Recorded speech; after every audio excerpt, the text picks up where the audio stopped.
Please enjoy this message from David Arquette sent in by the fabulous Carrie Tenney. Hey Ryan, how are you? Thanks for doing the Scream podcast.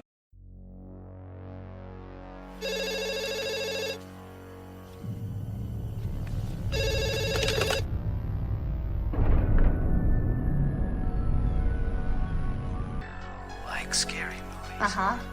What's your favorite scary movie? I don't know. You have to have a favorite. What comes to mind? You are listening to Scream with Ryan C. Showers, the podcast for Scream fans just like you. Join Ryan every week as he takes a deep dive into the horror film series that defined the 90s and redefined the genre. Scream with Ryan C. Showers is your source for scene and quote analysis, character dissections, and the latest news about upcoming installments of the Scary Movie franchise.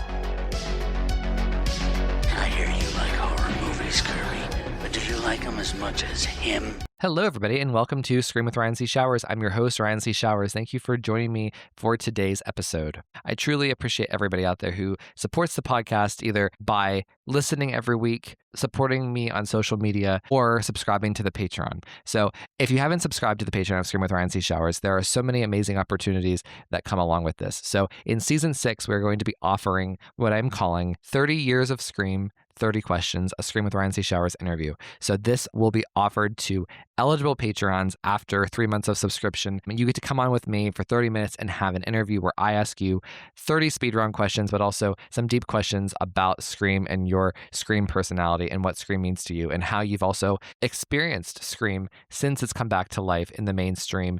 That is coming in season 6. Subscribe and you can come on and have a one-on-one with me and celebrate 30 years of Scream for its 30th anniversary. In addition to the interview that's coming in season 6, joining the Patreon gets you access to our community group chats on Instagram. You can come to the group Zooms, which are held quarterly, and the eligibility to come on the podcast with me for main topic episodes by request. Also with the Patreon comes a monthly bonus episode. For most months, I'm going to be releasing an audio commentary of a Scream movie or a Scream-related film. Some months we'll be releasing a group Zoom episode on Patreon. That is just released to the Patreon, not the public. I've really enjoyed doing the audio commentaries. I have a library of them at this point. I've done the first 4 Scream films. I've done Halloween. I've done A Nightmare on Elm Street. I've done Halloween H2O. I Know What You Did Last Summer, etc., etc., etc. And I'm so excited to continue doing these as we go into season 6. I need to thank the producers of the podcast. They include TJ Jones, who does all the graphic design work for the episode title cards. I need to thank Ashley Summers, who is my Taylor Swift girl. She helps me with the Taylor Swift song of the week, but also with the Scream game of the week that you can find on Instagram. Usually we post on Wednesday or Thursday mornings, and you can find her at SquirrelAndSpud9 on Instagram. And I also need to thank my friend Fernando. He is FNDPrescott on Instagram, and he also runs the Isabel May Online Instagram profile. He helps me with posts throughout the week to keep the social media and Scream love alive. I've had many wonderful experiences and adventures with this podcast, including being on the cover of the Wall Street Journal. Back in 2022, I was interviewed by the Wall Street Journal. So crazy. But none of this would be possible without the people who follow me and support me on social media. So if you haven't subscribed to my profiles there, I'm Scream with RCS across social media, Facebook, Instagram, Twitter, etc. Also, if you could please do me a solid and give me 5 stars on Apple or Spotify, that would really go a long way and help me out. In addition, I need to thank the stab investors and daddy ghost faces of Scream with Ryan C. Showers. First, Mama Ghostface, I need to thank Carrie Tenney. I also need to thank daddy ghost faces Corey Wilson, Brett Janovich, and Andrew Dominguez. I need to thank stab investors, including Josh Carr, Amar Karim, Kevin Abner, Ali, Roy Garza, Stevie Shears, P. Dougie05, Gustavo Mora, Mark Vieira, Scream Queens Podcast, both Josh and Justine, Joey Nobarini, aka The Vault, Ryan Not Dying Young, David D, Jess Mariano, Sam Levy, Tamika Jones, Josh Camillari, Ivan Valance, Christian Ranke, and John Cardy. All right, everyone, thank you. Please enjoy the rest of the episode and consider subscribing to the Patreon, and you can come on for your Scream interview. 30 years of Scream, 30 questions. Hello, everybody, and welcome to Scream with Ryan C. Showers. I'm your host, Ryan C. Showers. Thank you for joining me for today's episode. So I'm going to freestyle a little bit. So the first half of the episode is just going to be me talking. I'm going to talk about a bunch of things. I'm going to talk about Pride Month. I'm going to talk about Scream and my experience as a gay person in relation to horror a little bit. But I'm also going to talk about what I'm deeming like the best of 2026 so far. So I kind of want to run through the movies that I've seen in these first 5 months and give everyone a little bit of my perspective on other movies besides Scream 7. In addition, I'm going to talk about some TV shows, but also I want to talk about Marco Beltrami's score that was just released and just some ideas about Scream that have been kind of banging around in my head. So I'm just going to freestyle it here. So before we do anything else, I want to start with this quote that was given to me by my friend Dante, who is a therapist. He is a really smart guy. He was on this podcast maybe the end of season 3, maybe like May of 2024. Love him. He's really smart. He loves Scream 7. And he said to me recently that Scream 7 demonstrated that Sidney isn't afraid of death, but she's afraid of loss. And I love that. So just to repeat, Scream 7 demonstrated that Sidney isn't afraid of death, but she's afraid of loss. And that is just kaboom, that is kind of the growth from Sidney in Scream 1 to Sidney in Scream 7. I actually think you could say like the growth of Sidney from Scream 1, 2, and 3 through Scream 7. Like, what makes this Sidney different than that Sidney or those Sidneys? So that's a beautiful way of describing how her character has changed throughout the years. And like, it kind of goes to show when people say to me, because I get this all the time, how many times can Sidney be chased around? Oh my God, how many times can Sidney do this? Okay. But the beautiful thing about a character like Sidney is that she grows and evolves like kind of the main source that has defined the franchise, and everything kind of moves with her. And it shows that you can keep the character fresh and have a different point of view than what you had before. So I don't know if I would consider this quote to encapsulate Scream 4. Maybe a little bit, but it's a little different. Sidney, she's talking about wanting to protect people she cares about, but I don't know if she's afraid of losing Jill. I think she sees it as kind of like her duty to protect in Scream 4. But, I think Scream 7, that this is more true because, of course, it is her daughter and her husband, and it's so personal. Really nice way to start the episode off. Okay, well, now let's go to the main topic, which is celebrating Pride Month, okay? And it's interesting because the way that I feel about being a gay man talking about a horror franchise today is much different than I felt back 5 years ago whenever I started this show. And I think this is just a product of maturing, a product of society moving in a certain way, a product of me kind of calming down, and a product of me just kind of like living my life. And also, I think a lot of it has to do with like, again, I hate to bring it back to this, but the Melissa of it all and how her exit of the franchise kind of changed so much about the culture of Scream, where my biggest problem isn't me kind of like thinking about my trauma as a gay person anymore. It's like, there are so many other factors out there. And also just the way of socialization now is different. And I don't want to be alienating in this discussion about me as a gay person, talking about Pride Month, talking about Scream, but this is an important intersection, and you'll see this a lot. You see it a lot even in just other podcasts, right? There are, a million podcasts about, the intersection of horror movies and queer people, right? My friend Joey Valisi, he wrote a fabulous book. He was the editor of this book called It Came from the Closet, Queer Reflections on Horror.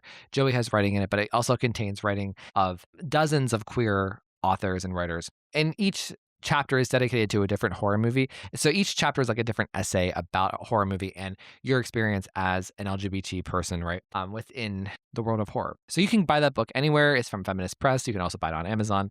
Check it out. We love Joey. He wrote 3 amazing scripts for this podcast. I doubt that we're ever going to write another one, but if you want to check out his scripts, again, they're episodes 112, 155, and the most recent one is episode 275. And I'm actually going to re-release that episode during the hiatus, just for people to listen to, because I feel like for some people it may have gotten lost in the weeds being so close to the release of Scream 7. So while I'm off for several weeks with no new episodes, please listen to the final Scream again, or listen to it for the first time if you missed it back in December. The interesting thing about Joey's book is twofold. Had Joey come to me and said, "Oh my God, Ryan, you have a Scream podcast and you're gay, please write something for my book," if I was writing an essay for this book, I would have talked about how Scream and specifically Sidney and Gale and their example, they were touching something in my heart and in my soul. Whenever I started watching Scream, I didn't know I was gay. I mean, I'm sure everyone in my small rural Pennsylvania town, I'm sure that they were clocking me in elementary school being like, yeah, he's gay. But, I think Scream for me and the examples of Sidney and Gale, not necessarily like, not that they were acting with the intention of being role models, but just like their modeled behavior through just being them as characters. It touched something in me and it sparked an ideological viewpoint about feminism. And I guess also in a very indirect way, and I think a lot of gay men could probably identify with this is like, I often get questions about why are gay men always so obsessed with actresses or about, why are so many gay icons women? And I think about Sidney and Gale, and let's just extend this to Buffy and to characters of that realm. I think there is something about women like Sidney and Gale who are fierce and strong and have to confront a certain evil. They have to confront mostly men, right, in the original trilogy. And the men trying to harm Sidney and Gale, their physical safety, their mental safety, and standing up to that, and sometimes being vulnerable, sometimes being unwavering. And I think that kind of impacted me as a person and modeled to me like that I could do this, that's something that I could aspire to be as, I was kind of perhaps getting bullied, perhaps didn't have all of the friends in the world as a small town gay boy, right? I think that their strength in the face of adversity, it's a universal concept, but for a gay person, whenever it is a badass woman like Gail Weathers, or it's a quietly badass woman like Sidney Prescott, there's a kinship there, a connective tissue that links up, the internal soul between me as a gay man and the final girl, where even final girls, like let's just say, so I actually have an episode coming out about the final girls in horror and the evolution of the final girl from the 70s through now. I recorded it with my friend Issa, and that should be coming here at the end of the month. It's a really nice discussion. And we talk about like what the tropes of the final girl were and like what the traits of the characters were over the years. And like, let's just take Laurie Strode in 1978. Like she was very quiet. She got good grades. She kind of stuck to herself. She was very shy. And that was very much me growing up. Like I was somebody who I focused on school. I tried not to get in trouble. I tried to stay out of the way. And I was just very shy, And like you can see that in Sidney Prescott at times, she's the one who doesn't fit in. I think that also is a big component, is feeling like, Sidney's the only one on that fountain in the original Scream who isn't in on the jokes in the same way, who isn't participating in the conversation so naturally. She's bothered, And I think me seeing Sidney be that one person in the group that wasn't really included, who wasn't on the same wavelength, that was my experience growing up, socially, and being around all of these heteronormative experiences, especially in a small rural town. The loneliness that you would experience as a gay person, I think you can see it in Sidney Prescott in Scream 1. But then with Gail Weathers, it's like a different version of that.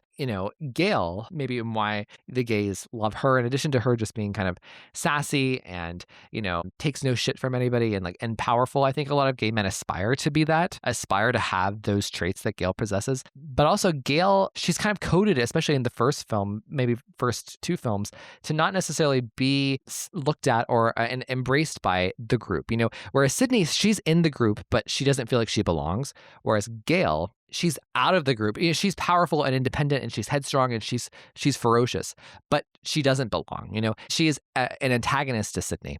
She is at odds with Sidney, so she's outside of the group. She's not necessarily like seen as somebody that they want to hang out with. So I think like the combination of like the sass and the personality and her strength and what she projects, but also the fact that she isn't really seen by Sidney and she's not really accepted by Sidney. I think both of those two things coded for me very, very young.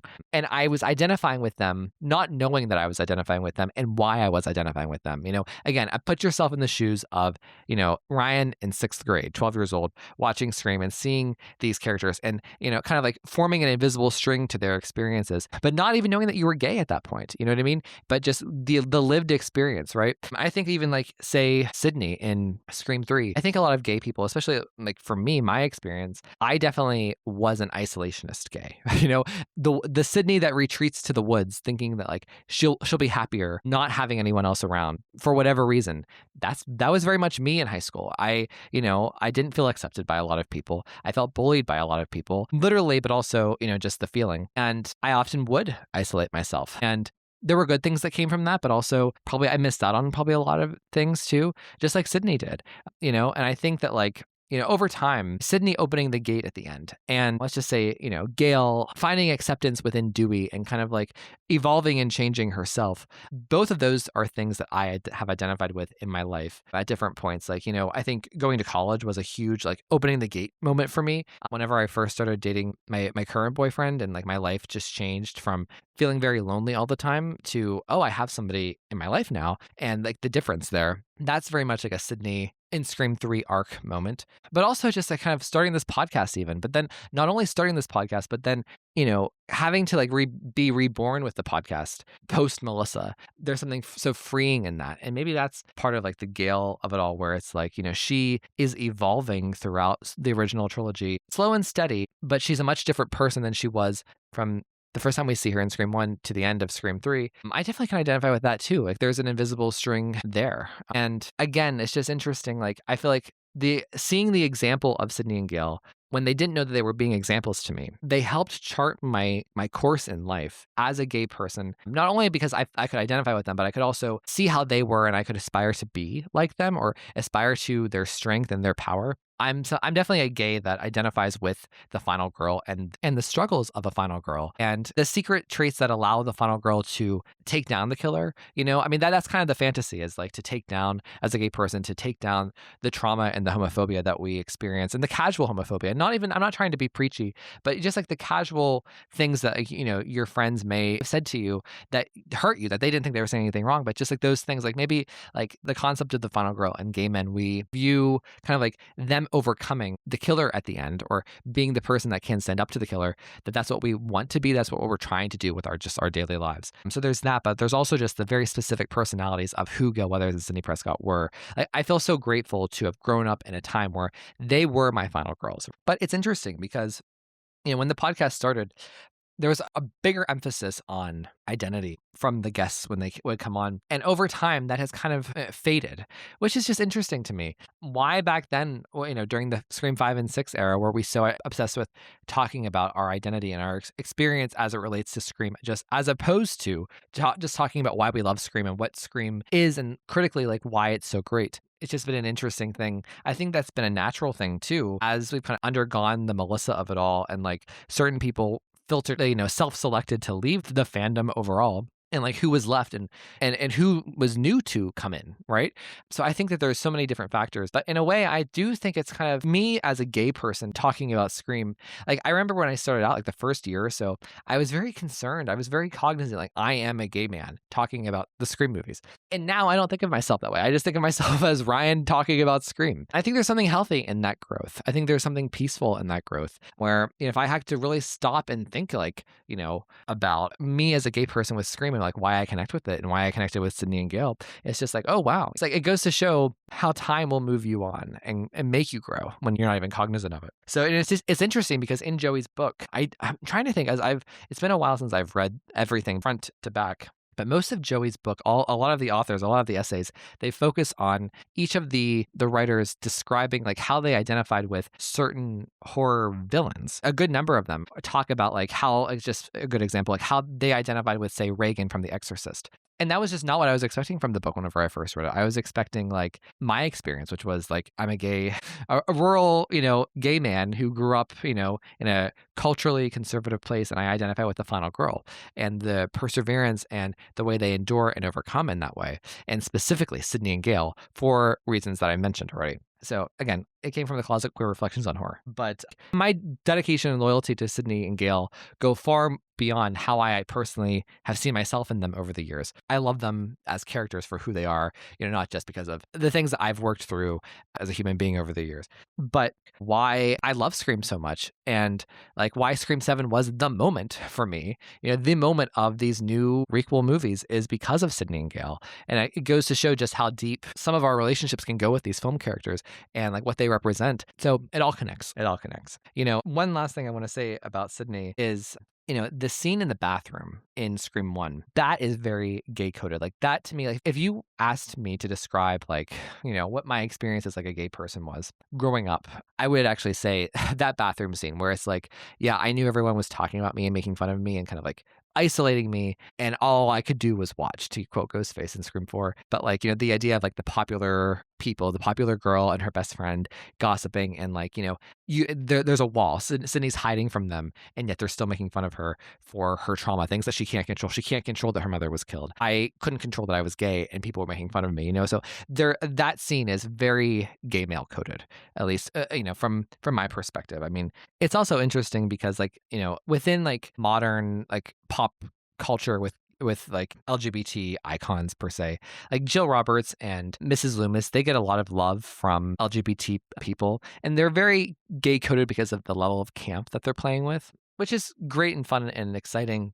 And I think that could be a big part of a lot of people's stories about how they would connect being gay or lesbian or however you identify with Scream. That could be part of their story. My story really is about the final girl, you know what I mean? And kind of like the tribulations and the trials that they go through. That's kind of how I have felt as a gay person. And again, we have the best final girls in the world in this movie, in this movie franchise. So there you go. And actually, if I could take it a step further, let's just keep going.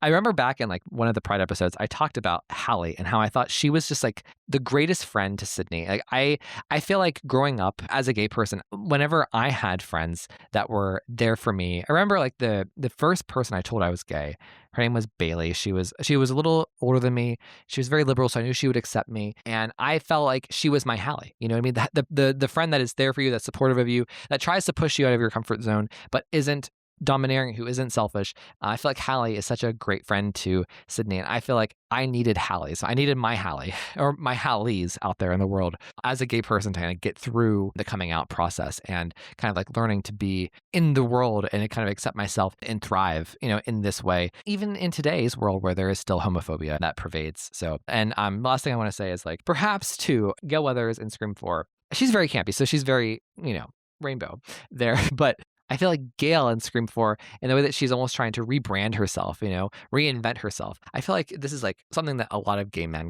identify with, because I feel like we look at reinvention as like such a addictive adrenaline rush of a thing. I don't know.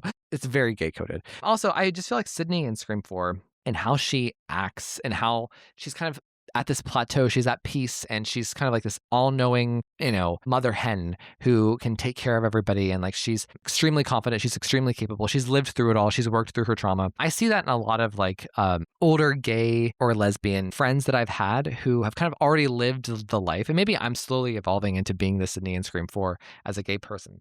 The person that you go to for advice and to vent and to kind of help you understand your circumstances. And like, by the time you get to be the Sidney in Scream 4 of the gay community, it's like you're at peace because you've walked the walk, you've talked the talk, you've been there, right? So with this episode, I had a place marked off in the calendar. I wanted to do an episode where I rank all, let's just say 20 or 30 scenes in Scream 7 from worst to best, best to worst. And I actually had a ranking. I really wanted to do this. And just based off of the constraints and people's requests, like the requests of Patreons for certain segments and recording and, just current events, like Melissa Barrera, she kind of threw a wrench in my plans with her interview. But hey, I'm not complaining. The interview kind of confirmed everything that I knew about her to be. But so I had this kind of like earmarked that I was going to do a solo episode. It didn't work out, but I'm happy to put this episode forth because, I haven't done a Pride episode of the podcast in a long time. I did one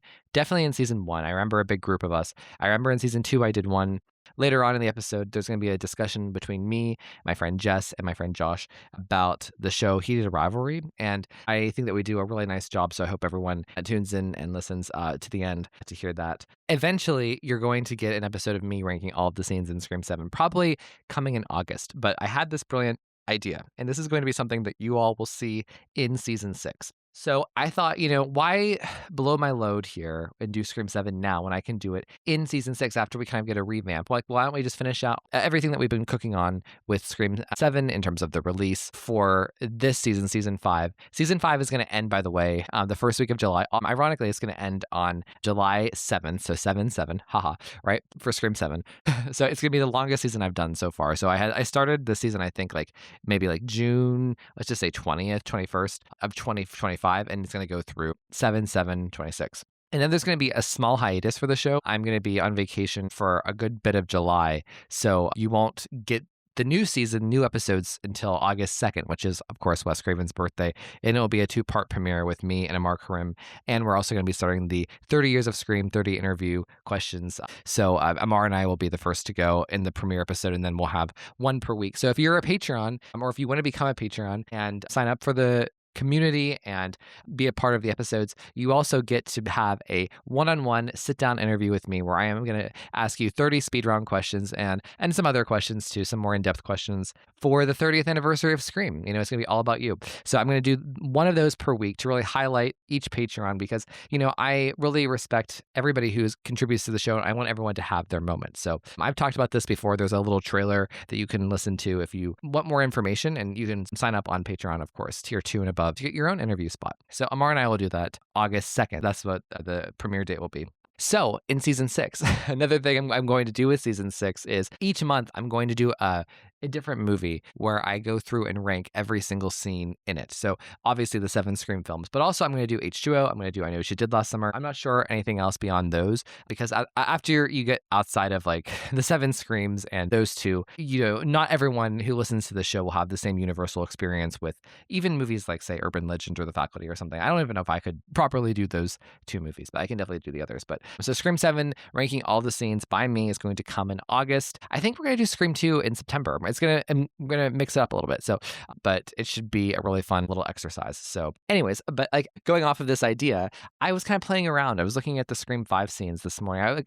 Sometimes like just to kind of like, some people doodle, some people play word search or whatever, some people like scroll. I don't know. Sometimes like what I like to do whenever I'm listening to something or I'm trying to decompress is like, I'll rank shit. I know that sounds so stupid, but that's me. Hi, it's me. I'm the problem. It's me. So I rank shit, meaning like I started just randomly like ranking the scenes of like the different Scream films. I did Scream 7 and I was like, holy shit, I like almost all 30 of these scenes. I really love, or think they're amazing, all 30 scenes. The one scene I have ranked at the last spot, I'm just going to spoil it. It's the scene where Sidney calls Mark and she's driving to the school. Tim, there's a killer. Oh my God. That's my least favorite scene of Scream 7. It's the only scene I don't like in Scream 7. Otherwise, I think every single scene is good. It's either, every scene above that is a B+ up.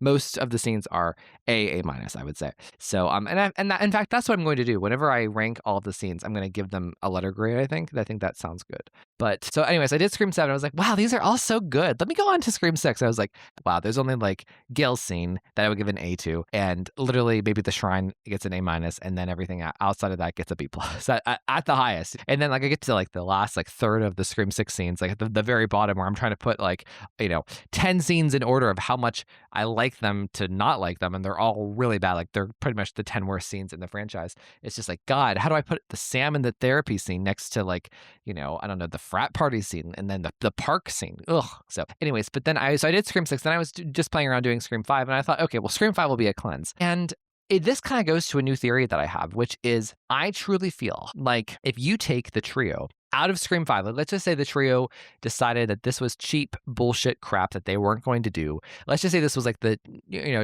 Scream 5 was made in like the early 2000s or even 2010s, and the trio just were not interested in being in a reboot, having a cameo part in a reboot. Okay. So imagine they don't return. It's the same movie. I think Scream 5 would have been seen as a very weak, cash grab, lame, almost like straight to DVD kind of story reboot. I don't think people would have liked it as much. I don't think people really understand and take value in what the trio brought to Scream 5, which was legitimacy, which was they brought the class, they brought the grace, they brought the sophistication. Without that, you have like, all these characters that are somehow related to the original characters, and you have Billy having this random daughter that no one knew about. Like that is, I'm sorry, but that's so coded in fan fiction that the only way that works is by having Sidney Prescott and Neve Campbell and Courtney Cox and David Arquette on there, And I think when you take the trio out of Scream 5, it's like, I had that reaction today whenever I was ranking the scenes. Like, I have like the trio scenes, I have like the Gale and Dewey scene up front, and I have,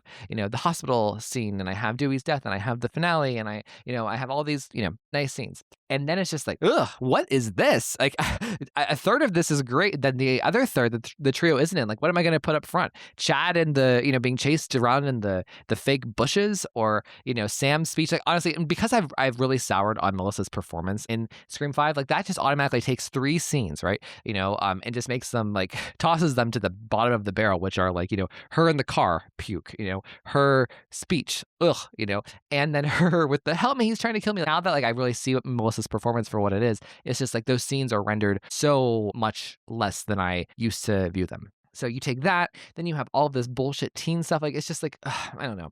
I think that people, we have to have like an honest conversation about Scream 5. And like, if it weren't for the trio, I don't think Scream 5 would be seen in any kind of way that it was. So, and that really came to me when I was watching Scream the TV series, because it's just like, oh, wow.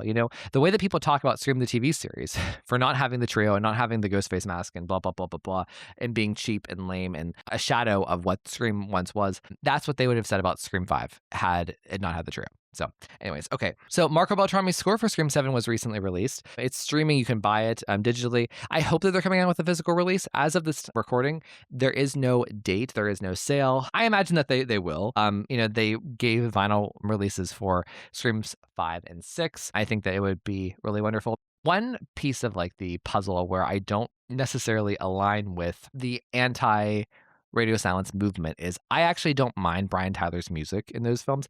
I like it. I especially like it in 5. I think that like it brings a lot of the drama and the heart that I really like about 5 and the poetry. However, comparing that to Marco Beltrami, like Marco Beltrami's score, it's just any fan of the original trilogy will tell you that the music was so important to defining, especially like Sidney in Scream 3, like the suspense of Scream 2, like and like the coldness of Scream 1. The music is really where it was at, and I think it was the best move Kevin could have done to bring Marco back. And I think that Marco's score, I don't think in Scream 7 it goes to the heights of the original trilogy, but it's definitely in line with what you would expect. Like if this were, let's just say Scream 5 had come back after all these years and we would have expected like the best version of Scream possible back, it would have been this score. It's very, I think listening to it on its own, it's very fun and exciting. I don't think that there are as many distinctive moments. There definitely are, some really nice, brilliant moments even in the score. I'm not like so great about the language of music. I'm just that I can talk about lyrics, I can talk about characters, I can talk about film. I can't do music, but there are some really wonderful moments of score that are uniquely Scream 7 and help identify it so well. I don't think that like this score challenges the original trilogy's quality, but it definitely is an improvement over 5 and 6 in defining this world and making it feel like Scream again. I will say this, the finale, the music in the finale, like I do think is kind of a little bit more generic, kind of blends. And I was trying to find like a good piece of the score to add to one of my Instagram posts. And I was just like, okay, this isn't really hitting for me, but it doesn't mean that it's bad. It's just like, it doesn't stand out the way that like, say, the Scream 3 score with Roman and Sidney fighting each other stands out. But it's really wonderful. If I'm brave enough, maybe someday I will do an audio commentary of like the scores, especially like the Scream 7 score. I would love to do that just because it's new and everybody. But everyone go listen. It's really interesting to hear his contributions without the film. I think with the film they blend in so well, and that's what you want for music with film a lot. While he still gets a little moment here or there to shine, but listening to it isolated, I think it really gives it another level of endorsement for how quality the music is and how much of a return to form it is for the franchise. So I'm recording this before any reactions for Scary Movie 6 have been released. And from what I've heard, so this may be out of date by the time this goes to press, but so Scream 7 was notoriously withheld from critics to the last minute because obviously this was a very hot button cultural wedge issue, I would say, especially for like people who are super online, people who are super partisan, which the critics proved themselves to be. Like that they didn't really grade Scream 7 and evaluate it in the fairest way. They used their platforms as, quote, film critics to advocate for justice for Melissa Barrera based off of whatever they deemed the political mood of the moment to be, which was frustrating and devastating in a way and heartbreaking. But in a way, it kind of set me free because I come from the film critic world. And the thing is, because I was there and I know these people, I know how they operate, I know how they think. I mean, I was predicting the critics to be unethical in terms of like, making their reviews about Melissa and her justice rather than the movie itself and really grading the movie itself, which is just so unfair. I was telling my friend recently about this, my friend Jacob, we were talking about this and I said, it's just so unfair. For me, there is a before Scream 7 moment and there's an after Scream 7 moment. Like Scream 7 is it for me. You know what I mean? Even if we get Scream 8 and 9, I don't know if anything is ever going to matter to me as much as Scream 7 did, because this was Nev's moment. This was Sidney's moment. This was the original creator directing Nev Campbell as the main character with Courtney Cox coming back as like the proper Gale Weathers. And you have Marco Beltrami back. You have Kevin Rainey again. This was the moment where Scream mattered in this requel era. Unless if they do this again, let's just say Scream 9 comes back and Tatum isn't the main character again. Let's just say Sidney is the main character of 9 and Kevin directs again and writes. Then maybe not. But the chances of all of those things happening where they're all firing on that exact cylinder, they're probably not likely. You know what I mean? We may get a Sidney-led 9. We may get a Kevin-directed 9 with Sidney number 2 to Tatum, but all of those things happening at once, the likelihood is probably slimmer than we want it to be. And for me, this was the moment where it counted, where it mattered. And I feel like a lot of my critics friends, they let me down. I think critics in general let me down. I think the discourse really let me down. And it's just Scream 7 is kind of like the defining moment for me as a Scream fan, as a podcast host, is because, the way I see Scream and the way I've always talked about Scream is that it's Sidney first, right? It's been all about Sidney and Gale and Dewey to an extent, but it's the Wes Craven of it all. And Scream 7 was the moment where we weren't dealing with a new cast. We weren't dealing with new creatives. We weren't dealing with a changing direction. We were dealing with a continuation of what I feel really defined Scream in the best way. And with that, I feel like the people who were cynical about Scream 7 and who treated it like a pawn in the political game of film Twitter and who can outdo each other, who can, subtweet each other the hardest, who can look the most progressive online. It really bothers me that Scream 7 wasn't even given a fair shot, that Neve Campbell's return as Sidney wasn't given a fair shot. It'd be like if a Halloween fan, if the critics did this to Halloween 2018, instead of what they did for Halloween 2018, which was prop it up for Jamie Lee Curtis, they didn't do that for Neve and Kevin, especially. It hurts me so much. This is why, frankly, Melissa Barrera and what she said in that Variety interview where she, called Courtney Cox and Jasmine Savoy and Mason Gooding and all of them, quote, every single one of them who returned for Scream 7, who previously worked with her, scabs, and where she questioned the legitimacy of the box office. It hurts, especially, it hurts on a lot of levels that it's like somebody who we should be warm to her. She played the main character in 2 Scream movies. We should like Melissa. But when she does stuff like this, I can't. I just can't. When she compares the franchise to pedophiles like Woody Allen, I can't like her, and it's just like Melissa's, the spitefulness in that interview and the way that she questioned the reality and the legitimacy of the box office and said that the producers lied about the money. It's so hurtful to Kevin Williamson, who wrote that first film, who had a bumpy ride with the franchise, but still contributed, still wrote Scream 2, Scream 4, and was as an executive producer on 5 and 6. He was along for the ride, and he's always had his heart in the right place about the franchise. And because of the business aspect of the franchise, he hasn't always been given the proper due. And he makes a movie about Sidney Prescott, and it's the biggest movie in the franchise. It makes the most money, more than any other film by far. And then for Melissa Barrera to start conspiracy theories about that without any evidence, to make people question the legitimacy of that, it's so hurtful. It's hurtful. It's hurtful for as an original fan to hear her say this. So there's a level of indignation with how dare she say this? How dare she start conspiracy theories about the franchise? But also how mean-spirited it is to someone like Kevin Williamson and the legacy. I don't know if I'm sure anybody who listens to the podcast regularly can kind of tell you, I am somebody who is very much concerned with thinking about legacy and what will be left behind? What is the story going to be? That's why Scream 7's box office is so important to me, is that will be forever its reputation. And the thing about Melissa's interview, it's just interesting that she felt the need to do this and to say all of these things and to be so purposefully mean in the face of everyone. Yet, despite all of her supporters and activists, they gave it a bad review. Perry Nemhoff of Collider, she went on, she did a video interview where she said, I just couldn't bring myself to see Scream 7. I made a pro and con list about whether I should see this movie. Yet 2 weeks later, she's taking a selfie with Melissa on Broadway. Lame. All of the film critics kind of stood up and they did the political thing for her. They didn't do their jobs and instead acted as activists for Melissa with their reviews. Yet Melissa, that wasn't enough for her. It wasn't enough. So she had to do this interview and spread conspiracy theories. It's so despicable. How do you go back from this? How do you ever come back from what the critics did to Scream 7? How the intentions there were so rotten and calculating and just how the culture has been around it. I don't know if you could ever go back from it. And that's kind of I feel like there was, again, a before time and an after time. I don't see people like Perry Nemhoff suddenly, in Scream 8, she's going to be hugging Isabel May on her show. Who cares what Perry does with her platform. But it's just the principle. Like all of the creators who were political about Scream 7 as opposed to doing their jobs, right? Being professional. I don't think it's going to magically change whenever Scream 8 rolls around.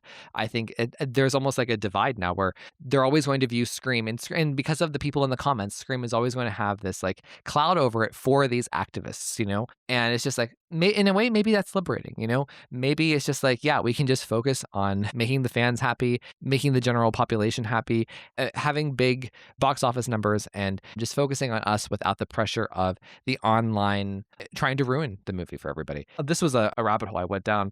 And my point here is that Scary Movie could be similar, okay? So Scary Movie 6 is going to come out later this week. I'm excited to see it. And it's also owned by Paramount, okay? Allegedly, Paramount is withholding screenings for Scary Movie 6 just like they did for Scream 7 until like the day before. Now, none of the Scary Movie films have done especially well with critics, but the film critics are so weird. Like these days, they're very lenient to a lot of films. In some ways, almost too lenient on most films, yet they carry out political agendas against certain films. Because Scary Movie is known as like this franchise that is irreverent and pushes the envelope and tries to offend people, right, with their jokes. I have this suspicion that critics are going to be awful to Scary Movie 6. They're going to, instead of judging the movie for what it is and the intentions and the context of it and like what it's supposed to be doing and like what the franchise, how the franchise functions, right? I fear that they are going to take the lane here, which is this movie is so offensive. I feel like that's just going to happen. And then that's going to be like the Twitter conversation. Yet over here, the Scary Movie 6 is going to make all of the money in the world. And like everyone's going to go out and see it. It's going to be like a rinse and repeat of Scream 7, just without the Melissa, Israel-Palestine of it all. It's just going to be, I think maybe like also film critics get offended and annoyed. Like how dare they not get pre-screenings 2 weeks earlier than everybody else? How dare they have to pay for movies? So I think that that's also a part of it. But I also think it's going to be politically motivated. Also, there are things within the industry that surround Paramount because of its owner that also kind of play into this, based off of the merger that is happening. And I feel like film critics are also kind of targeting certain Paramount properties with bad reviews. So again, I know it sounds conspiratorial, but trust me, I've been there. I know how these people work and think. If it sounds petulant and childish and unprofessional, ding, ding, ding, you have modern film criticism. Everything goes back to what will get you finger snaps by people on Twitter. And I think that's what's going to happen is like there's going to be a discussion about Scary Movie and how offensive it is and how it's problematic, online. But then in the real world, everyone's going to be loving it. So that may not happen. The screenings may happen before the Wednesday, before the release. I don't know. But that's just my suspicion. So, okay, folks, this was a lot. Okay, so bringing up the rear of this segment and of this discussion is going to be me talking about what I am deeming the best of 2026 so far. So in this, I want to talk about a couple of shows that I've watched. So just so full disclosure, like I love Scream and I love art and I love film and I love television, but I'm not super into streaming TVs. I'm sorry, I'm not. Like my version of TV was Buffy, of course, like that kind of era of like the CW, but like then also kind of like what was deemed as like the prestige era of TV with like The Good Wife and Mad Men and Breaking Bad and like and Homeland and The Americans like and Scandal. Like that was my era. Okay. So I'm very tough to impress with TV. And also I'm somebody who I kind of like glean to my actors. I'm just kind of cling to them, So if like say Carrie Russell, who was in The Americans, whom I loved, she's in the Netflix show The Diplomat. I love The Diplomat. I'll watch that all day long. Unfortunately, I can't really count The Diplomat because that came out in 2025. Same with The Beast in Me, which starred Claire Danes. I love Claire Danes and Matthew Rhys. Can't talk about that because that's 2025 release technically. We are going to talk about Heated Rivalry later on in this episode, which is partly of the Pride tie-in, of course. But yeah, I mean, I really stick to my stuff. I like Scream. I like Taylor Swift. I like the stuff that I like. It is what it is. But I'm going to tell you what shows I actually do watch, because there are some people who keep up with everything. I can't imagine the responsibility and the time everyone would have to put in to keep up with all of the shows today and all of the films, really. Like, I mean, I've seen, I think, maybe 12 films this year. I'm going to go through them here, but just time. So, and plus, like, a lot of times I'm watching old things. I'm watching things like I Know What You Did Last Summer. Or I'm watching New Nightmare, or I'm watching Scream Season 2. Like, that's kind of where my time goes, right, for TV. So, okay, I do want to give a shout out to, of course, like RuPaul's Drag Race. I mean, it was a really nice season. I was really happy with the winner, Mikey Meeks. She is kind of famous for her Drew Barrymore impression. So there you go. If you don't watch Drag Race, you should at least look up Mikey Meeks, Drew Barrymore. Get a laugh, okay? So a show that is kind of a throwback that I love is The Pitt. I love a good ensemble. I love a very procedural type show, but it's so intense and graphic. It's very addictive. Love The Pitt. And of course, I watched Nev's season 4 of The Lincoln Lawyer. I thought her performance was excellent. Such a great month of February 2026 to be Nev Campbell with The Lincoln Lawyer season 4 and Scream 7. The best show I've watched this year by far, and I doubt that this will change. This may be my new favorite show, just period, is called The Madison. It's starring Michelle Pfeiffer. I've talked about it briefly on another episode, but if you have Paramount Plus, which if you're a Scream fan, you probably do, I cannot encourage you enough to watch The Madison starring Michelle Pfeiffer. I think it's Michelle Pfeiffer's best performance, the best character she's ever had in her entire career, even beating Catwoman, okay? But it's such an emotionally wrenching performance that she gives. She's such a fully realized character. Ideologically, the way that she views the world and the way that she kind of not lectures about the world, but kind of summarizes things and life lessons to her daughters and her granddaughters. It's kind of amazing. But then also just the way that this show deals with grief. It's only 6 episodes long, season 1, and it healed me in a way. There's a big part of nature. There's a big part of social conversation about your location and how it shapes you. And we get the contrast between Montana and New York City. But there's also just a nice thematic and exploration of family, but also the center of it is grief. I mean, it's about the loss of something. And it's one of the best examples and depictions of grief I've ever seen on any show. So if you haven't seen The Madison, it's 6 episodes. Take the afternoon, watch it. You will not regret it. Especially if you like Michelle Pfeiffer, let alone if you're a super fan of Michelle Pfeiffer and you haven't watched this, drop everything, go. But Michelle Pfeiffer, this is truly, again, she's worked, for 40 years. I think this is the best she's ever done. It's incredible. Okay. So I'm going to run through the, 14 movies here that I've seen in the year of 2026 so far. And I have to say, guys, it's a fucking great year for movies, right? It's interesting to me because I'm very cognizant too. It's been an interesting year to watch the film landscape kind of take shape.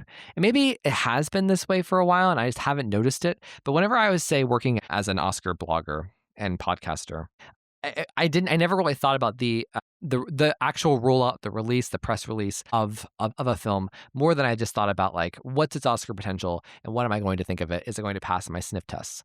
And I think that as streaming has taken over culture post-COVID, to have a really successful film in theaters, you have to make it an event. And I think a lot of the films on this list, they were events. They have the popcorn buckets. These actors go on, 4-month press tours.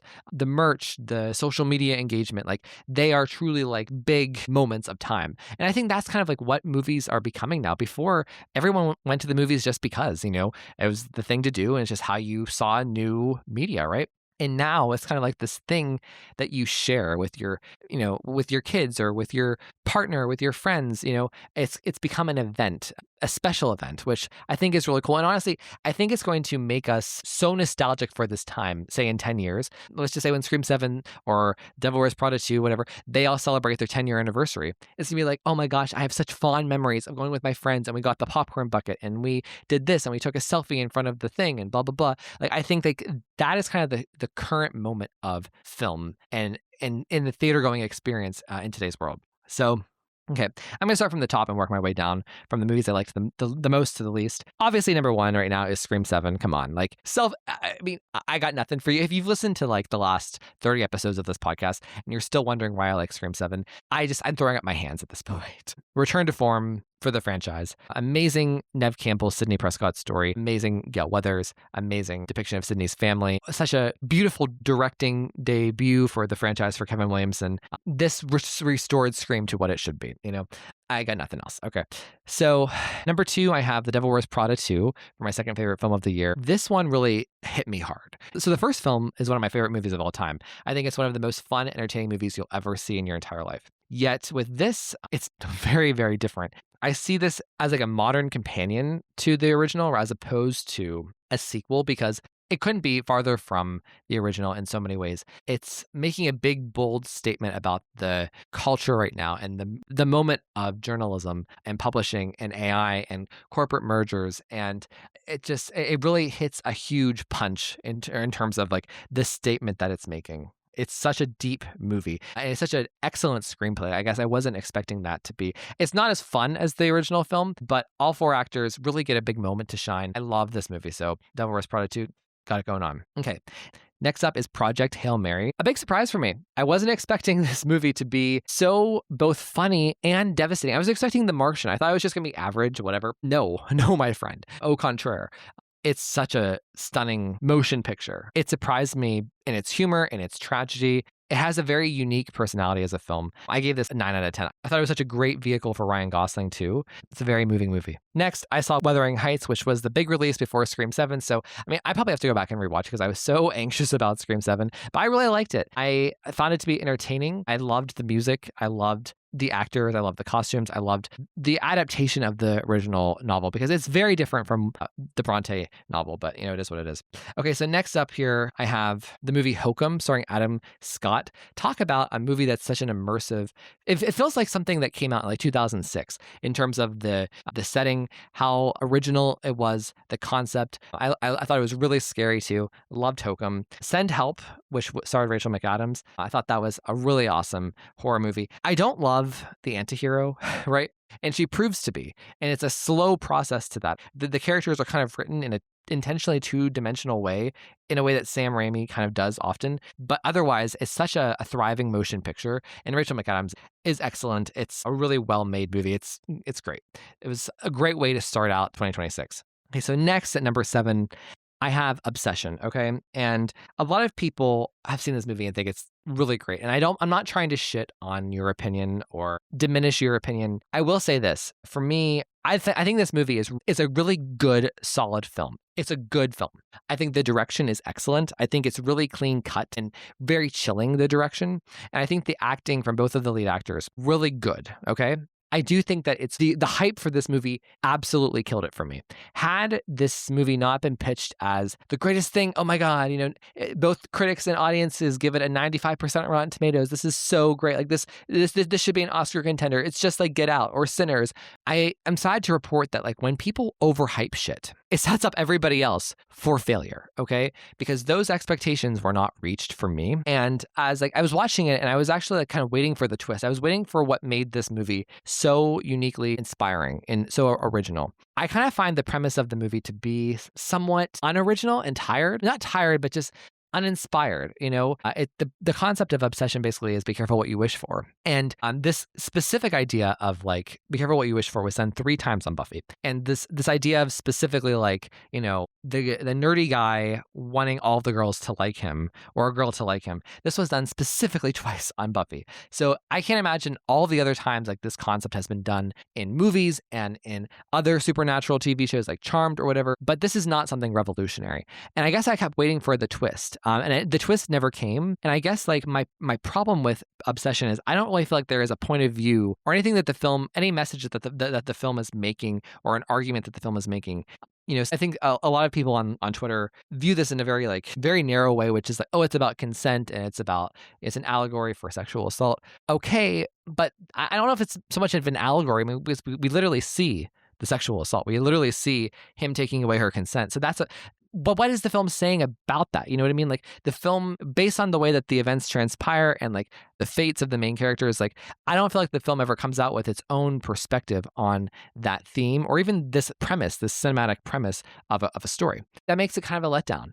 If you want to have the hype of a Get Out or a Sinners, I'm going to grade you like a Sinners, and I just don't think Obsession has it. Again, it's so weird because like if this were any other Blumhouse movie, I'd be like, oh yeah, this was really good. But because of the hype, it's just made me somewhat defensive about it because, some people online too act like if you don't like Obsession, you are a morally bad person. It's like the Melissa Barrera thing, but in a weird way because this is supposed to be, opinions about film are literally subjective. Like you can't get mad at someone and criticize them for not liking a movie, So, and I still gave Obsession 3.5 out of 5 stars, so 7 out of 10. That's a really nice ranking for a horror movie, let alone a Blumhouse movie, right? Which they're always hit or miss. But I would argue that Obsession is more in line with like an averagely good Blumhouse movie as opposed to a Sinners or a Get Out that's kind of revolutionary. Or I like Obsession, but man, the expectations and the hype, not good. Okay. In a way, like it's funny. It just feels so like manufactured. It doesn't. I wonder, and I think about like the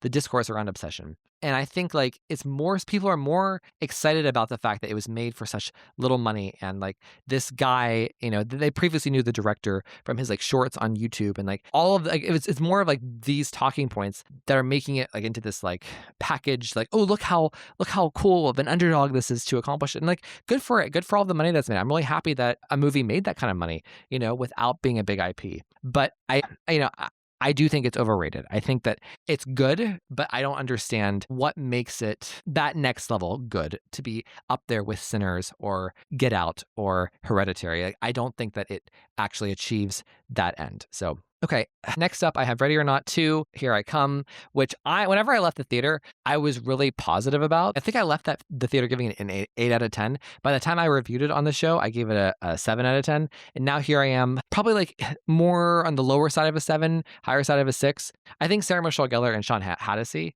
fucking phenomenal. The best part of the movie. I love the expansion of the world, but I think the grace and the Catherine Newton of it all is very tired and lacks a lot of the luster from the original film. So I saw this movie on Netflix with Charlize Theron called Apex. Not a movie I was expecting. I saw like the market. I was like, okay, I think I know what I'm in for.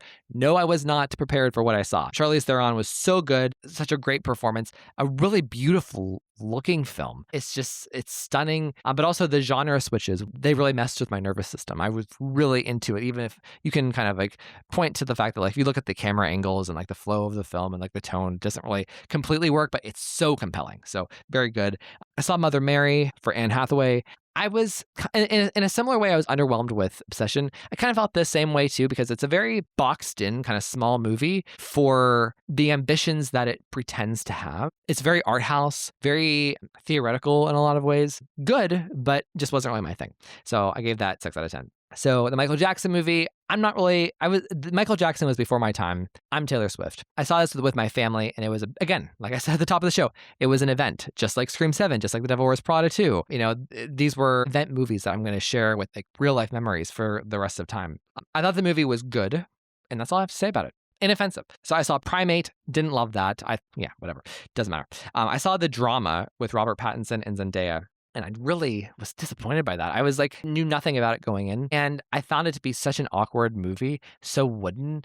I just wasn't on the same wavelength as the characters and the tone that the movie was going for. But a lot of people loved it. I didn't. I was in the minority. But, Robert Pattinson is sure cute, isn't he? So, okay, folks, I think I got to everything that I wanted to in this discussion, but please don't come at me for not being over the top, over the moon, just going to sign on to anything Obsession. But it's my truth, okay? I'm allowed to have my truth and my opinion. And like, again, if you want to come at me and show me the point of view that I missed about Obsession, please tell me. I'd love to hear, I'd love to be proven wrong about it, but I've seen Obsession twice. I don't think I'm wrong. I don't think that it has a statement that it makes in the way that people want it to. So, or the way that they're talking about it. And it's just like, wow, Buffy really did it better. Buffy did this concept better 3 times, 25 to 30 years ago. So anyways, folks, happy Pride Month. And please enjoy the rest of this episode talking about Heated Rivalry. Hello, everybody. Welcome to this segment of Scream with Ryan C. Showers. I'm your host, Ryan C. Showers. Thank you for joining me. Oh my gosh, it is the month of June.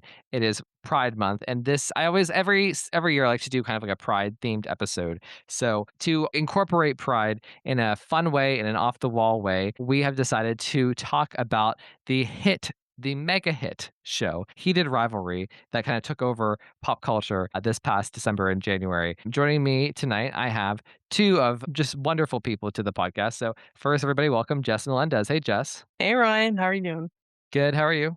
Good. Very excited to talk about this. Awesome. Well, thank you for coming, Jess. Hey, always. And next we have kind of like the ringmaster, the person who pulled the strings to make this episode happen. He's a hoot on every show he's on. So everyone, please welcome my friend, Josh. Hey, Josh. Hey, Annie, how are you? Hey, Annie. Oh my God. So people know you as Josh, the honey guy. That's what the text that I get. Oh, well, that's great.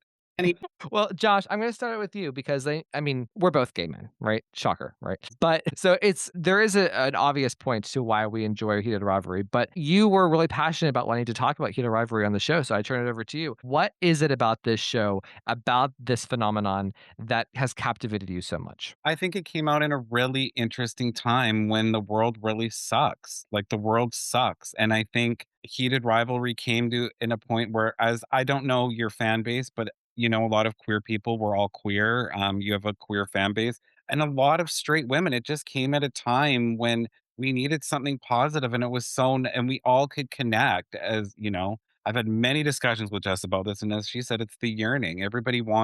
Yearning is an underestimated emotion, and it's not used a lot. And I think it brought something out, and it just brought everyone together, and it's magical. Yeah. So Jess, Josh elicited your name, so I'm gonna give you a chance to respond like they do in the political debates. Okay. Here's my rebuttal. I'm just kidding. But no, I agree with Josh. It was very interesting that because I think for a lot of people this was like a breath being let out because the success of this show, especially it not being American, right? It's a Canadian show, and it was still a phenomenon all around. Everyone loved it. In fact, I was in my fellowship one of the weeks after it came out, and everybody knew what people were talking about. You know, and it's a fellowship that's like international. So I think that when I say that it's like a breath being let out, I think that people, it's really easy to buy into, especially with algorithms, that the world is hateful, that people are being pushed, into the dark and stuff like that. And then this comes out, and then everyone is like, loving it, and not just loving it, but the show itself is one of these few examples of, gay or LGBT humanity being on display without these horrific tropes that, in my opinion, only serve the straights to Yeah. like feel bad for us, to bury your gays and stuff like that.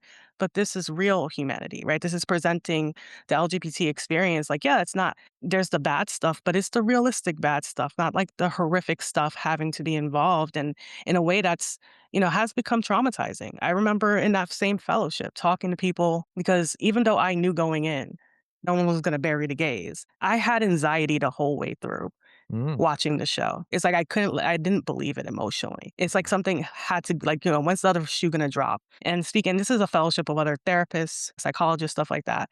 And in the comment section, people were saying the same thing, that they thought that something bad was gonna happen because of that sort of traumatizing thing that we get from these other shows. And that was part of why it was so beautiful to people. It's the yearning, it's the humanity, but also it was that it was allowed to be from a gay perspective and not something that was trying to prove our humanity to another group or tell them why, this belief is bad. It's Mhm. showing you why it is with just they just want to live. Yeah. So if you believe in, people should be allowed to live, then you should not be homophobic, etc. Well, so it's funny because the way that you described that, this was very topical because like this past week, my boyfriend wanted to watch The Normal Heart, and this is a movie that came out in like 2013. It's with Mark Ruffalo, got Matt Bomer and Julia Roberts. It's a very intense, miserable, sad, horrific movie that is about the trauma of the AIDS epidemic, and it was difficult for me to watch. I actually kind of left and I was done watching it. I didn't want to watch it, and I wonder if it's because of shows like Heated Rivalry and RuPaul just kind of like making my focus of like gay content and not about like the tragedy.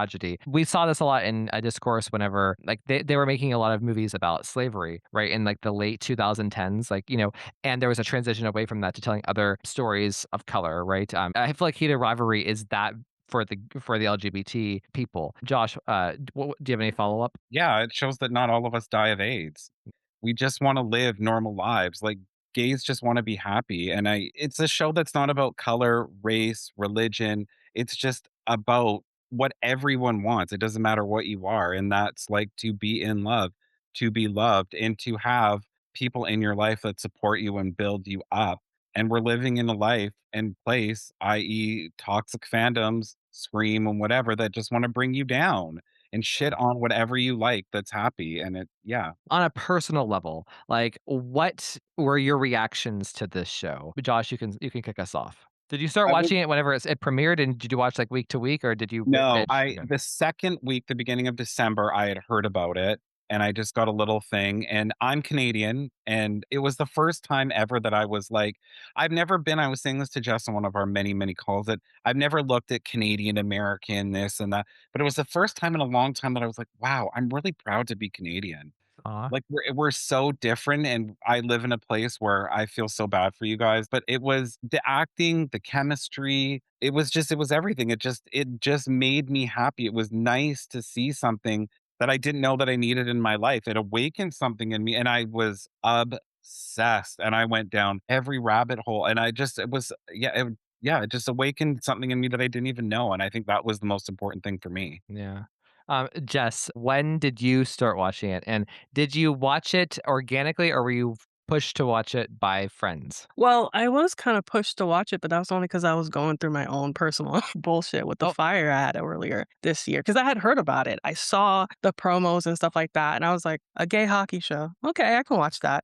But can I rephrase my question? Did our friend Josh, honey Josh, was he the friend who pushed you to watch it? because he was contacting me and I was like, "Oh, I've been meaning to watch this," and he wanted to speak to me, and I was like, "Okay." And I was like, "I guess I can do this. I need," because at that point in time, I was a little bit more stable in my situation, and I was like, "Well, a bitch needs something to do, so let's see what this is."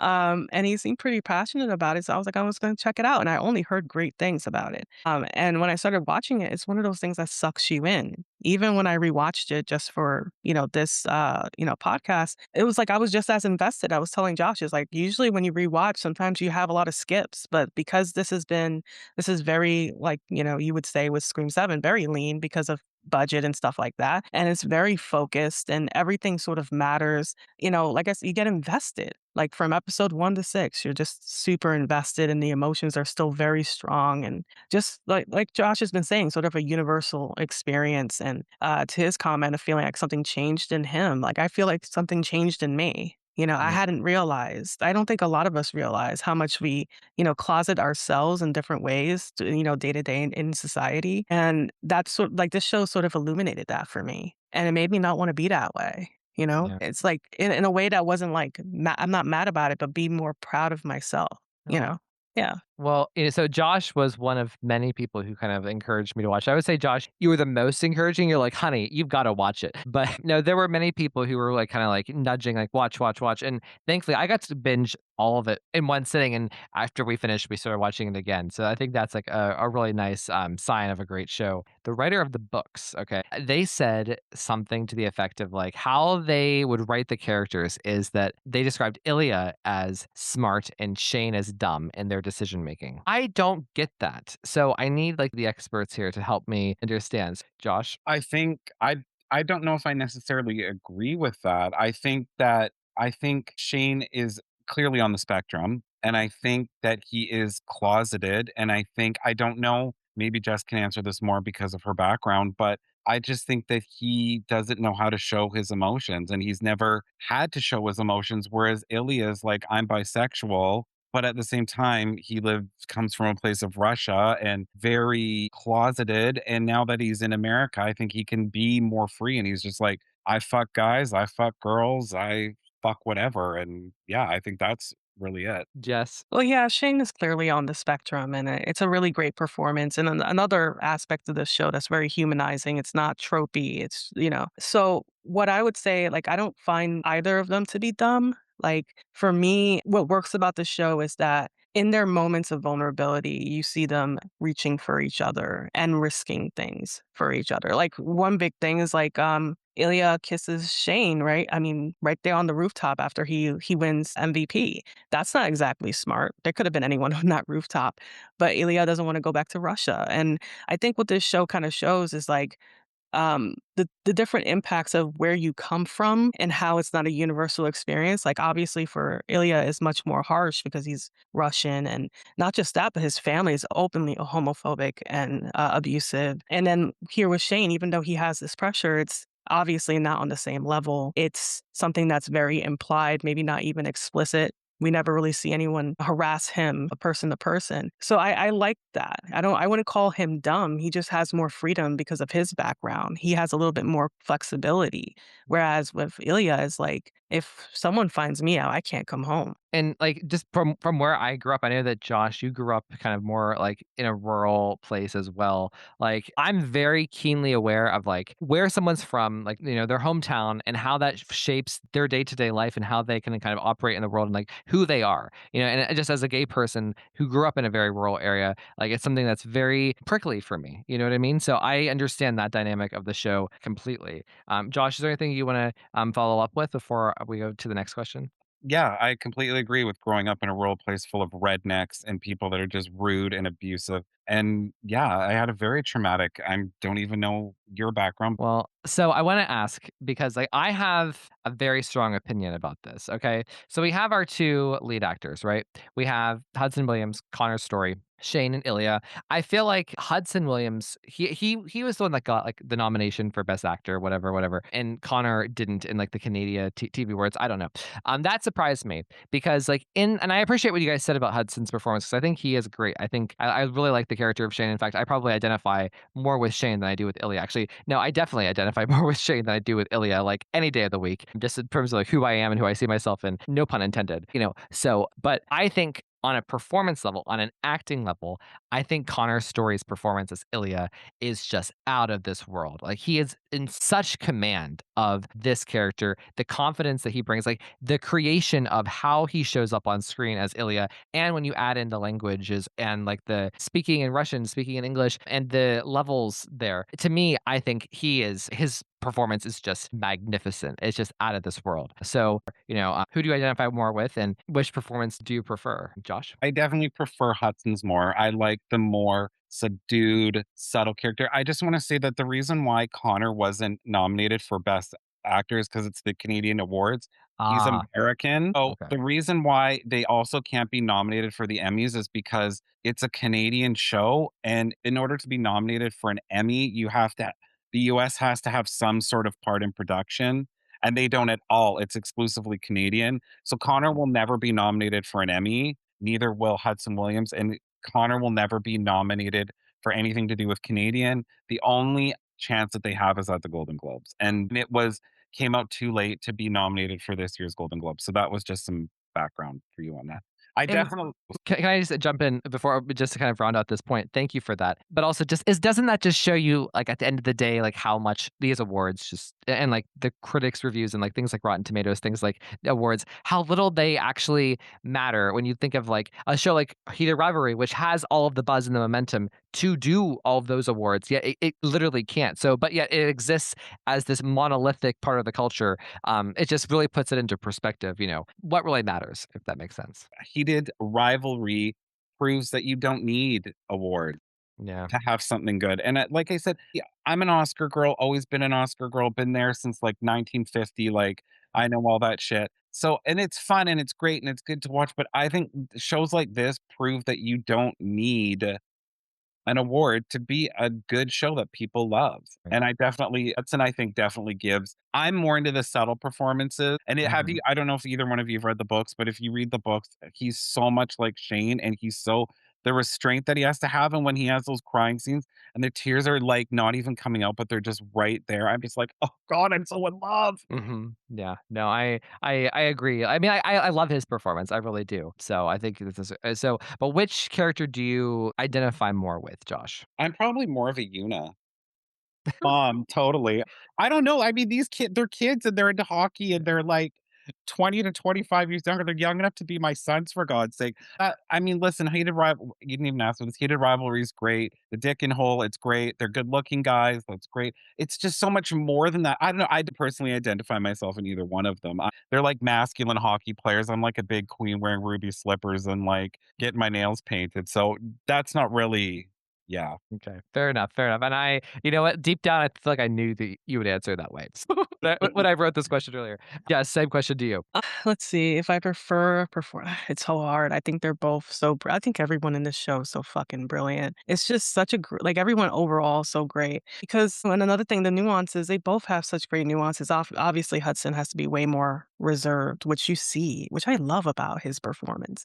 There's so much depth to it. You see, like when he has the strong emotions, it takes over his whole face and stuff. It's just wonderful. And then of course Connor's accent and his speaking of. I'm like, damn man, like if you told me he was Russian, I would have fucking believed you. I know quite a few guys that sound just like him. So let's see. I mean, I can't pick between the two. I just think that both of them are just so soulful and just have layers. And I love how they change demeanor wise when they're with each other from performing masculinity to intimacy.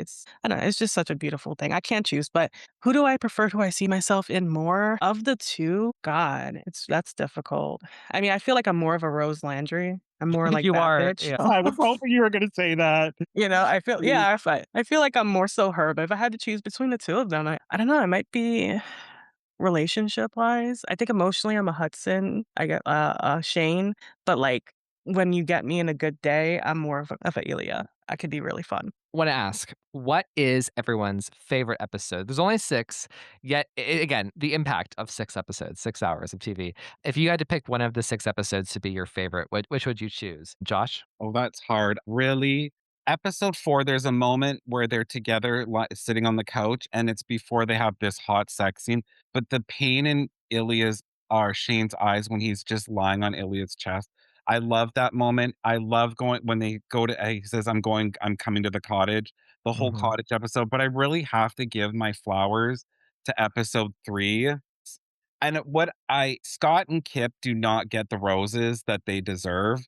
Those 2 actors don't get it, and I've said this to Jess, I don't know if anyone's read the books, but you need to read the first book called Game Changer, which is based on Scott and Kip and their whole romance, and so Jacob Tierney, the creator, put 1 book basically in 1 episode, and that book just, like, I'm almost done it and I'll finish it tonight, but it's totally changed, and I really like Scott and Kip better than Ilya and Shane. Their story is amazing, and the nuances, and I love Elena, episode 3. 1000% agree. I love episode 3. I mean, I find Scott Hunter to be the dreamiest of dreams. If I could make anybody in this show my boyfriend, it would be him in an instant. Emotional issues aside, right? But just find him fascinating. I think Kip is actually a really good protagonist. I think that episode is so compelling. It's hard to not be so invested and emotionally wrapped up in the story on both ends. It's tragic, but it's beautiful, and it's just like I care just as much about Scott and Kip as I do Ilya and Shane over 5 episodes, which is crazy. I can't believe I'm saying that, but I do. I think episode 3 is just absolutely outstanding. Josh, any follow up? Yeah, it's amazing, and I thoroughly recommend reading the book because if you're say one of the thorns, very few thorns I have with this is that we didn't get a 4 to 6 episode on Game Changer, which is based on Scott and Kip, because the book is amazing. It's amazing, and I Mhm. thoroughly recommend everyone read it. Jess, how about you? Let's see. Man, I agree with you guys on episode 3. I thought it was shocking how easy it is to get sucked into Scott and Kip's story, and then Josh knows this. Like Scott's monologue gets me every time. I feel that on such a visceral level. And just like his background, like I can like identify with that. And it's just like I just absolutely adore like the amount of vulnerability from both these men and just wanting like again, like they're both like working on their lives. I know we don't get to see much of Kip's art history stuff that he has going on, but I love that Kip is loved. Yeah. This is not like him being taken advantage of or being like, swooped in by a celebrity. He is loved. He has community and, he is making this sort of educated decision and has the support from Elena to like, help push Scott towards making the right decision and freeing them both. Elena's monologue is beautiful as well. You deserve sunshine too.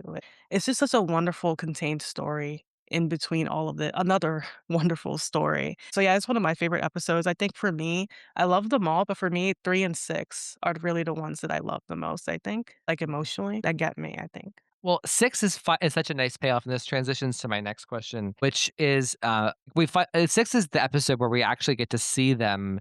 I don't wanna say normal, but just, like, kind of doing normal couple things, seeing them as a couple in a contained, world that isn't, obstructed by the sports, the, homophobia, or, like, their fear of, their identities, right? It's just them getting to do them and dealing with his family and just, like, doing the couple thing, and I think that's something really beautiful about the show that we finally they let us see that it's not just, they could have made a big hockey finale, but they didn't, right? They gave us the couple episode instead, which I really appreciate. And this kind of leads me to the next question, which is what are your thoughts on the fact that this show takes place not in the current moment. The fact that it's like, often 10, sometimes even 20 years behind where we are in 2026. What are your thoughts on that, Josh? I love it. I actually never really thought about it. I love it. I think it's great. I love yeah, it just goes to show even 10, 15 years ago, well, I know nothing about hockey, but you couldn't be where you are now. And that was just 10 to 15 years ago. Like that's not very long. So I think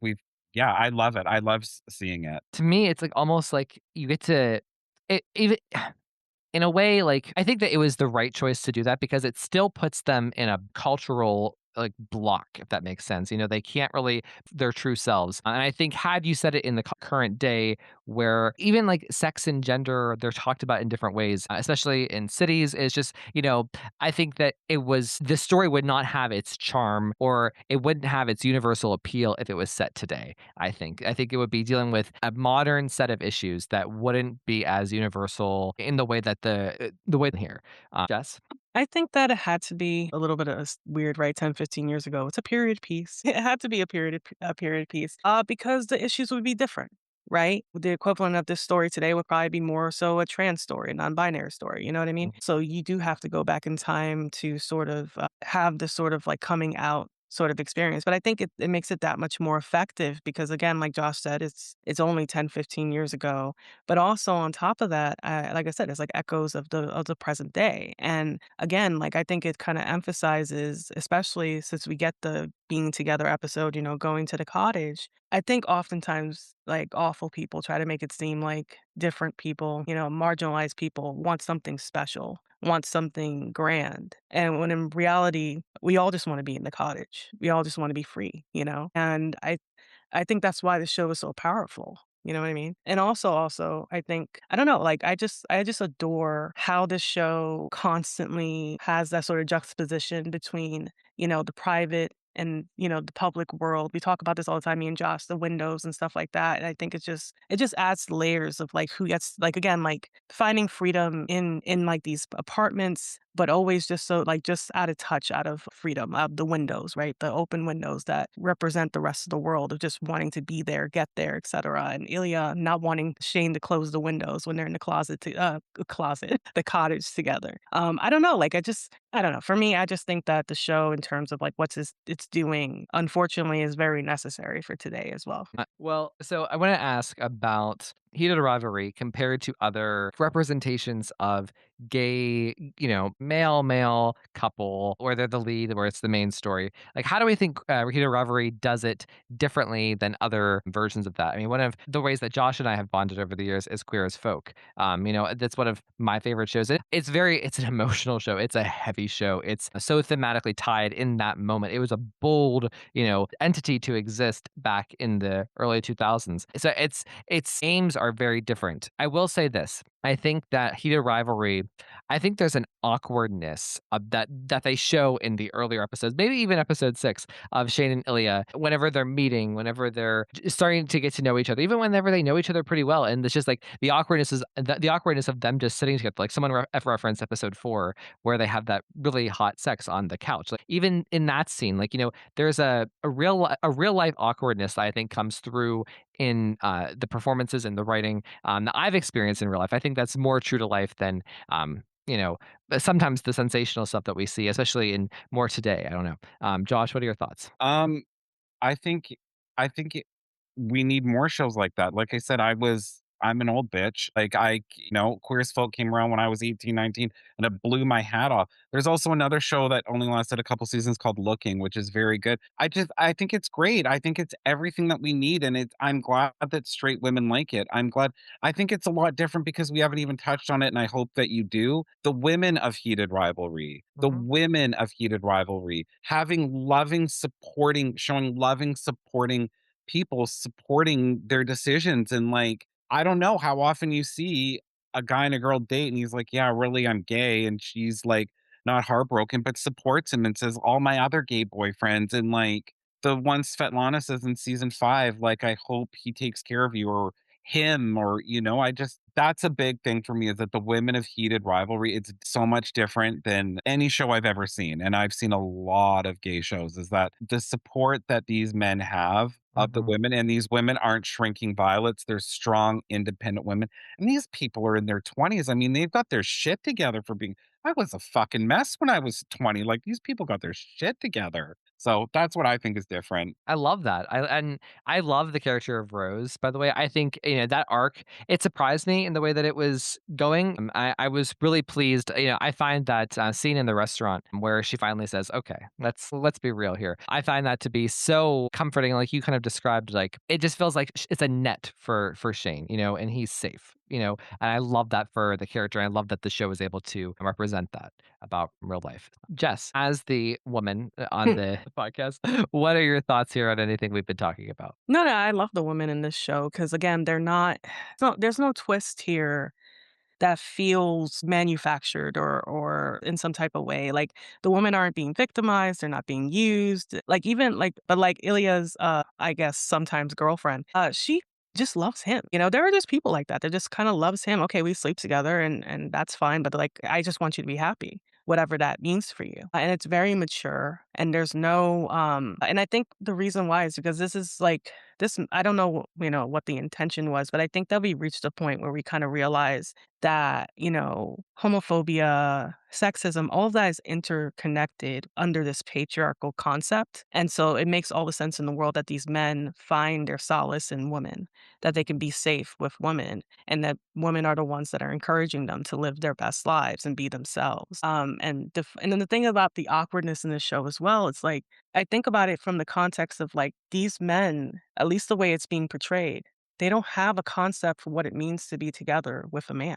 They're just Yeah. figuring it out and sort of trailblazing that for themselves. And I think that's why, again, representation is so important and why to some people so dangerous, right? Because when you see this example, then it's possible. And it's just how Scott encourages Ilya to go to the college, right? He says that to the parents. He was like, it changed things for me. I could Mhm. see a future in that way. So yeah, I just think that the women are amazing. And just as a woman watching it, is what I wanted to see. I mean, if, personally for me, again, I'm bi, but or pan, whatever. I don't care what you are, but like, I wouldn't be hurt if a guy told me I'm gay. I Mhm. can't be with you. I'd be like, Yeah. oh my god, I'm so sorry. You felt you had to be in the closet with me. Yeah. Like that's what I'd be thinking about. Like, how do we help you feel comfortable and better? Right. So, kind of going off of that, I want to talk about something that Josh and I have talked about even on the show often, which is the fandom aspect of Heated Oh, Rivalry. And I know that Josh has had a bad experience with the fandom, or he's seen the uglier parts of the fandom. I don't. So I actually am in some Heated Rivalry groups on Facebook, but I only ever see your posts, Josh. And I always give them a like, but that's I literally just see your posts and nobody else's. So, but let's talk. We can talk about like the good and the bad, but I do think it's interesting that the show has had such a reaction from people in a positive way, and I'm just excited for it to continue and for the story to keep building. I really love the show, and it makes me proud as as a gay person, as somebody who has an experience like this in a way. So yeah, but let's talk, Josh. you do not want to get me started on this fucking subject. People are fucking assholes. When this came out, it was one of the most beautiful things. I am 45 years old. It is one of the most beautiful things I've ever witnessed. Hmm. Seeing so many people, gay, straight, bi, whatever color, whatever race, whatever, come together and they just were in love and we all had this thing. That's what I love so much. It's not even really the show. It's the same with Scream 1. It's like it's not really the movie. It's a thing that brought everyone together. And like in a time where it's the world sucks. And then as the months have gone on, like I said, I can't even just people are fucking gross. Whether it's Melissa Barrera fans, Scream, just people can't let people be fucking happy and enjoy something. They constantly have to bend over and shit on everything that you like.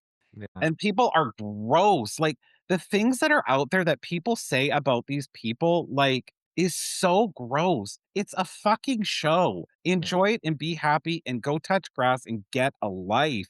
People, Yeah. fuck, I can't stand it. It drives me insane. So, Josh, I made a promise to myself that I was not going to bring up Scream tonight. So I love it. Like in the history books, we could have the Hero Rivalry episode, Ryan's mentions of Scream 0. Josh's 1. Oh, But they're very similar, that's the I agree. point, they're very Yeah. similar. It's the you want this is a Scream podcast, you wanna try and relate it to Scream, Yeah. people are gonna shit all over Scream 7. Fuck off, just let people enjoy it and be happy, and if you don't like it, go sit in the corner. Like, shut up, no one wants to hear the racist, homophobic, disgusting things that have come out of people's mouth. Honestly, I need to Yeah. be fucking happy and let us enjoy it. No, I agree, and we don't have to harp on it, of course. I wanna, like, we can keep it we I'm can happy, sorry. but no, I appreciate it, and, like, here's the thing, and here's what I'll kind of, like, say as an overlap. I think the problem I mean, there are probably, like, the boomer, old white straight, homophobic guys, right? Or just, like, that level of, like, old school homophobia, but I also kinda think that Gen Z may not appreciate just how special this show is and the representation. I think, it's the same thing with, like, the way that they talk about Neve Campbell and Sydney Prescott and how awful they were to her, but, we don't have to rehash that, but, Jess, is there anything you wanna say about the fandom and, like, also, like, as, like, the woman here too, and not to, like, make you the woman, but, Josh has alluded to, and you guys have talked about, like, how, and it's in the culture that, like, straight women are hooked into this show. Why do you think that is? Well, I don't know. Straight women aren't a monolith, and I'm not Yeah. straight. Let's see. Let me tap into that aspect of me. What do they see? Definitely hot men. Yeah. Obviously, like women like to watch hot men, but I think also shows like this. I think women love romance as well. I think everyone loves romance because I've seen guys, right? I've really seen men love the show as well, you know. And I think that when it comes to straight women, they see not just like great representation, but they see something within these men, a yearning for acceptance, a yearning for freedom and stuff like that. And again, like women can relate to that too. Again, it's a universal experience. I also liken it to Sinners. Sinners did the same thing where it's a movie and it's a movie in the Jim Crow South, but it highlights the yearning of Black people in America for just a life, right? The ending of that film with, Smoke, holding his own baby, right? The spiritual ending of that movie. That conveys to you just what mattered to him, what he wanted the most, which wasn't to go fight Al Capone or something and become some sort of gangster or even whatever. He just wanted the dignity of living a life, a life well lived. And I think that heated rivalry does the same thing. Mm. Like they say the same thing to each other. I just want you. Somehow, in the midst of all of this, being hockey players, hockey stars, even, they just want each other and they're willing to put it all on the line. Yeah. No, I love that. And I just want to kind of end and also my final thoughts here are like that I think heated rivalry is such and for in a time where AI is taking over, where it does feel like, franchise movies, a lot of streaming shows, they aren't hitting it, right? I feel like we are kind of though in a good moment for pop culture in some respects. I mean, we have heated rivalry, we have, Scream 7, we have The Devil Wears Prada 2. We have like such cool things about pop culture right now, and I'm just happy to have this show, and I can't wait to see more. So let's go to final thoughts. So, Josh, anything else you want to share about this wonderful show? I love it. I mean, that really, it's a fantastic show, and I really want everyone to watch it and everyone to read the books. And I have to be honest, like, I'm really scared about a season two because it's based on the second book called The Long Game. And I've told you this, and once again, I'll reference Scream and Scream 8. Like, when you have something so good as Scream 7 and as good as Heated Rivalry, like, if they had just left Heated Rivalry season one and them going off to the cottage and holding it, I'd be okay. It's a lot when you're like it's so easy for something to fall and fail, and I hope season 2 is just as good because yeah, that's all. Watch the show, it's amazing, it's good, you'll love it, you'll feel great afterwards, and read the books.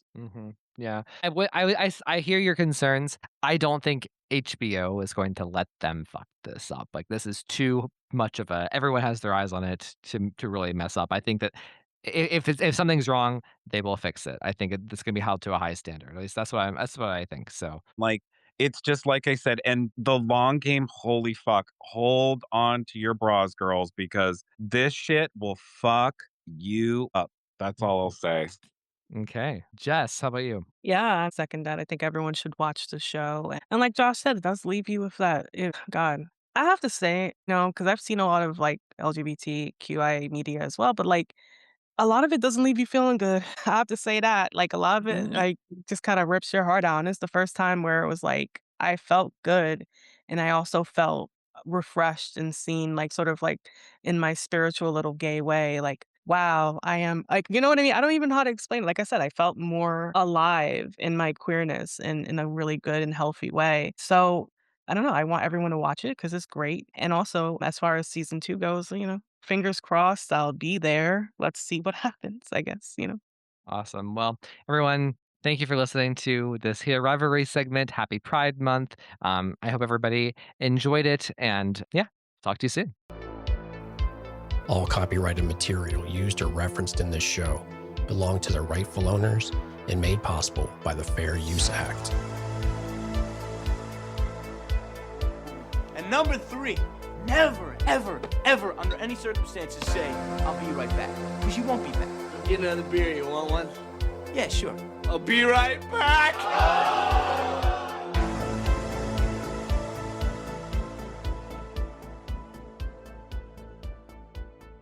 Dear God, Ryan,